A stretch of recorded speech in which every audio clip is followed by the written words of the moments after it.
జయశంకర్ జిల్లా భారత సమాజ డెవలప్ పార్టీ ప్రధాన సమస్య ఏంటంటే ఇసుక లారీలతో పడరాని పాటలు పడుతున్నటువంటి ప్రజలను గుర్తించాల్సినటువంటి అవసరం ఉంది.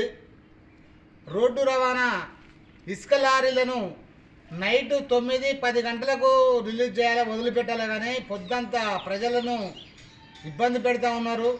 అటువంటివి కాకుండా నైటు 9-10 గంటల నుండి స్టార్ట్ కావాలని చెప్పని పోలీసు డిపార్ట్మెంట్ను కానీ అందరి రకం మేము మా కృతజ్ఞతలతో కోరుకుంటా ఉన్నాం. అటువంటి జరగని సందర్భాలలో యాక్సిడెంట్లు అయ్యి పేద ప్రజలు బలైపోతూ ఉన్నారు.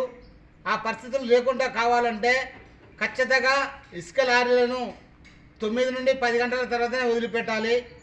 రోడ్డు రవాణా సంబంధించినటువంటిది హైవే రోడ్డుకు సంబంధించినటువంటి సమస్యలు ఇవి. తర్వాత ఇప్పుడు జంగేట్ నుండి రాజీవ్ గాంధీ బొమ్మ నుండి అటు వేస్తున్న రోడ్డు కనీసం అది ఇప్పటివరకు టీఆర్ఎస్ పార్టీ ప్రారంభం చేసింది, కాంగ్రెస్ పార్టీ పూర్తి చేయాలి. అది చేయకుండా ఉండడం వల్ల ఆ రోడ్డు మొత్తం బొందలు ఉండి యాక్సిడెంట్లకు ఇబ్బంది పడుతూ ఉన్నారు.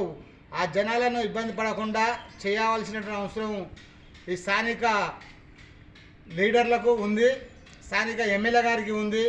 ఆ కాంట్రాక్టరు మరి ఏం చేస్తూ ఉన్నాడో అర్థం కానటువంటి పరిస్థితిలో ఉన్నది. ఆ విషయాలను దృష్టిలో పెట్టుకొని ఆ రోడ్డు పనులను అతి తొందరగా పూర్తి చేయాలి అని చెప్పని భారత సమాజ డెవలప్ పార్టీ జిల్లా నుండి మేము కోరుకుంటా ఉన్నాం.